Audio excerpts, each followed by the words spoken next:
Then partner, saddle up, because this here's Frontierland. Home to cowpokes, campfires, and country bears, this outpost is chock full of tall tales and an even taller mountain. We call it Big Thunder. Catch a ride on its runaway trains and you'll see why. On a more musical note, just ahead I heard some new critters are moving in and looking to make a splash. Take a listen. We're almost there. We've reached Frontierland Station, everyone, so sit tight and hold those horses until you come to a complete stop.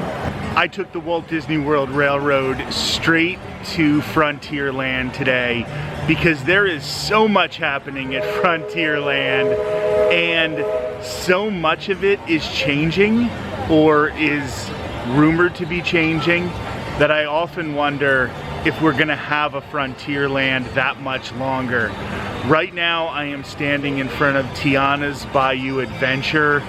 Obviously we know this is the re-theme from Splash Mountain. It has been months and months and months of this re-theme, and now here at Walt Disney World we are expected to get Tiana's Bayou Adventure opening on June 28th, just 2 days before my birthday, so that is exciting.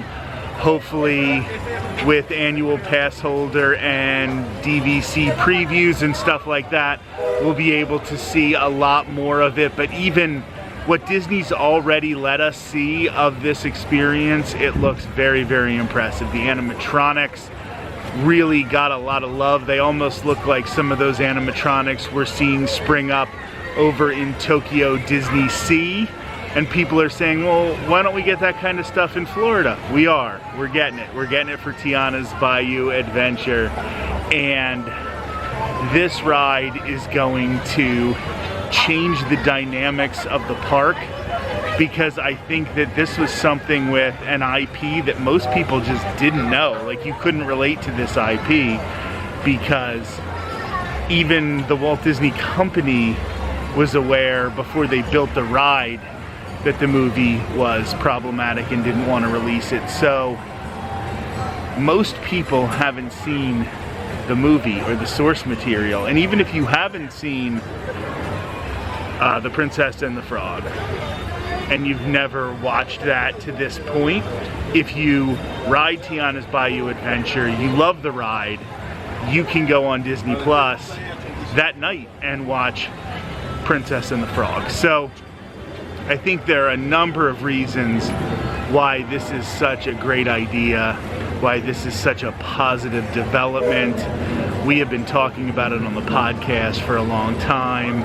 I had Victoria specifically on the podcast, and we were talking about how important this is for people of color to feel this representation in the parks. However, it has been brought up that the Bayou isn't the frontier, and neither was Georgia, so Song of the South didn't fit either. But with some of the things rumored to be happening this way towards Big Thunder Mountain, and we'll talk about that in just a little bit, plus some suspected, not rumored, but suspected changes over at Pecos Bill, the fact that the shooting range is probably going to be turned into a DVC lounge, that across from Pirates of the Caribbean, that quick service location that is just like never open, is rumored to be, well, Disney has said it's going to be turned into a Pirates themed lounge. That would make this whole area seem very, very New Orleans Square to me. So I mentioned Pecos Bill because I've been very disappointed in that restaurant for almost 4 years now. Yeah, almost 4 years now. So I'm gonna suck it up and eat there so we can talk about that a little more. So that's where I'm gonna head now.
talking about things that completely downgraded following the pandemic reopening in 2020.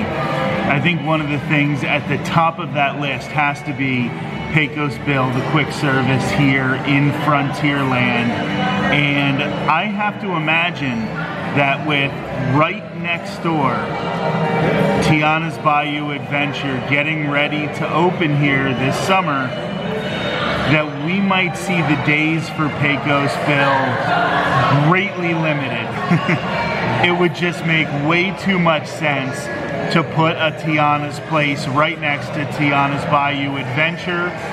And then as we start creeping into Adventureland and you have Pirates of the Caribbean and you have the brand new, at least we're supposed to be getting, a Pirates themed lounge in Adventureland, it would make a whole lot of sense to turn this whole area into a New Orleans square and make this Tiana's Place. Pecos Bill used to be pretty famous for having its Fixins bar. And with that Fixins bar, you could almost make like a little side salad to go along with your meal. There were pickles, onions, peppers, everything super fresh. And now, since the reopening in July of 2020, it's just, you know, a regular station to get condiments, which is a huge, huge downgrade. There used to be a good Southwestern veggie burger as a vegetarian and vegan option here at Pecos Bill. Now it's just this bean dish that I'll admit, the times I've had it, it's good, but it is just absolutely not what you used to be able to get here at Pecos Bill. I remember when my wife Courtney and I were here the one time with my mother, and I think we ended up spending like $60 here because the food was so good and there was so much we wanted to try, and you know, we got those fixins to go with it. At least they do have hot sauce here, which they don't have over at Columbia Harbor House.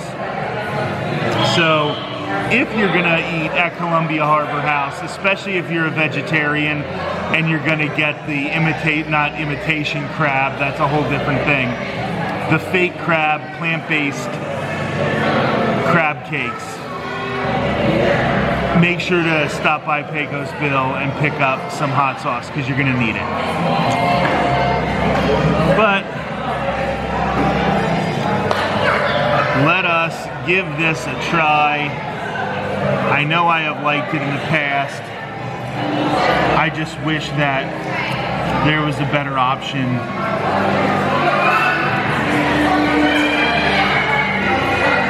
Get some rice and beans on the fork.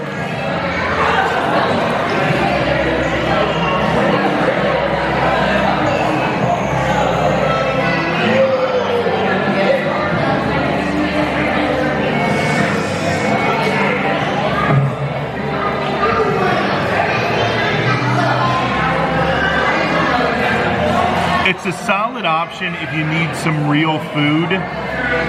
You've been running around having Mickey bars and ice cream sandwiches and all that kind of stuff, churros, and you want something real that's not super expensive.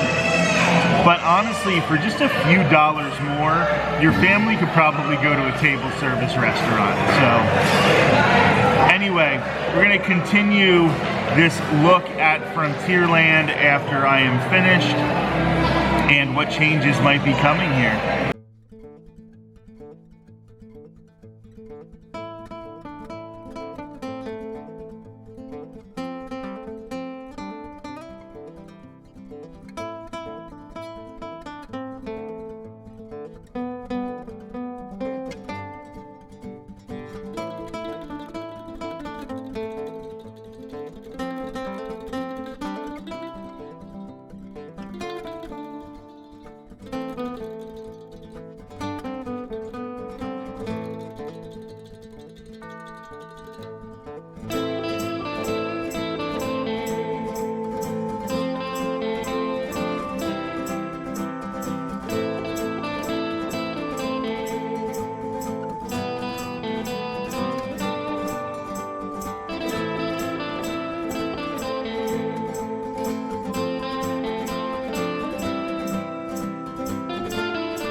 Remain seated with your hands, arms, feet, and legs inside the train, and make sure you watch your kids. If any of you folks are wearing hats or glasses, here's the wildest ride in the wilderness.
What lies beyond Big Thunder Mountain Railroad? That is the question we are all asking, especially with Tiana's Bayou Adventure opening June 28th and the D23 Expo in Anaheim, California, August 9th through the 11th. They've already talked about that blue sky concept art for what is beyond Big Thunder Mountain Railroad, and we expect it is very, very possible that we are going to get an announcement about that at D23. It even looks like Big Thunder is going to be down for a long refurbishment sometime soon. We're talking about over a year without my favorite ride in the Walt Disney World theme parks. And that could be a good sign, however, that we are going to get that beyond Big Thunder Mountain area, because shutting down Big Thunder for a year would give them a chance to build a walkway under the ride or through the ride or past the ride so you can get to that area that is behind Thunder. And there is a lot of land back there. The rumors are an Encanto land, a Coco land, and a Villains land. Now, there's also been some rumors about Encanto coming to Disney's Animal Kingdom, because Dino Land USA is probably going to be a thing of the past starting sometime soon as well.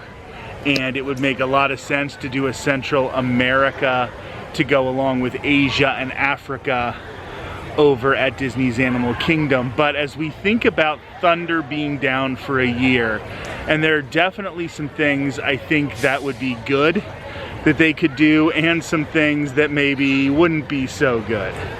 I think they should bring the scene at the end when you're going up that last lift If you've ever been on the version in Disneyland, you're seeing explosions all around you. They are projecting images onto the side of the walls, and that should definitely be brought here to the version in Walt Disney World. They could do that easily in a year. I don't think it would take all that much time. The projection technology, they have certainly been perfecting that over the past few years. I don't think it would be anything too expensive or too difficult for them to put those explosions in that last show scene, if you will, here at Big Thunder Mountain. We've talked about a pathway back towards a Coco Land. Now, as I've mentioned a few times already in this video, if we are to get a New Orleans Square around Tiana's Bayou Adventure and a new Tiana restaurant, and then maybe over towards Pirates of the Caribbean and the new Pirates Lounge, it would make sense to have the new Coco Land or the new Coco experience or attraction be part of extending Frontierland that way. So all of those things would be possible. We're also getting a new re-theme to Country Bear Jamboree with new songs. So that never really was intensely Frontierland either. They made some jokes about Florida in it, so that would make sense being close to a New Orleans Square as well. They might even make it more southeastern than southwestern to accommodate that potential re-theme over there. What I think the main point of this video is, however, is that this area is going to change drastically. They might smooth out the track at Big Thunder Mountain Railroad and make it more like Slinky Dog Dash, which I personally wouldn't like. I love the rough track of Big Thunder. I like that it's thrilling without having any real drops, and how they use the acceleration as thrill and not anything other than that. And I think if they smooth out the track, it's gonna be too tame at that point. I hope we get a ride photo. That one dip, it's not necessarily a drop, but that one dip would be the perfect place to put a ride photo on Big Thunder Mountain Railroad. So with it going down for probably over a year, all of those things should be kept in mind. But the number one thing to keep in mind is, if you are here before it goes down for that refurbishment, make sure to ride it at least twice. Once during the day, it's a fun ride during the day, but it is just next level, exponentially better when you ride it at night, especially during the fireworks. So, a lot happening in Frontierland. Let me know in the comments what you hope happens to Frontierland. Do you want a mini New Orleans Square here and then to extend Frontierland in the back? Do you just want to get rid of the idea of Frontierland? Do you think we're going to get an IP attached to Big Thunder Mountain Railroad? Because Disney has tried very hard to get a story to stick with this ride. There's even like a graphic novel or a comic book about the ride, but nobody seems to really be picking up on that. So do you think eventually they throw an intellectual property on it? Let me know in the comments. Like, comment, subscribe. I'll talk to you soon.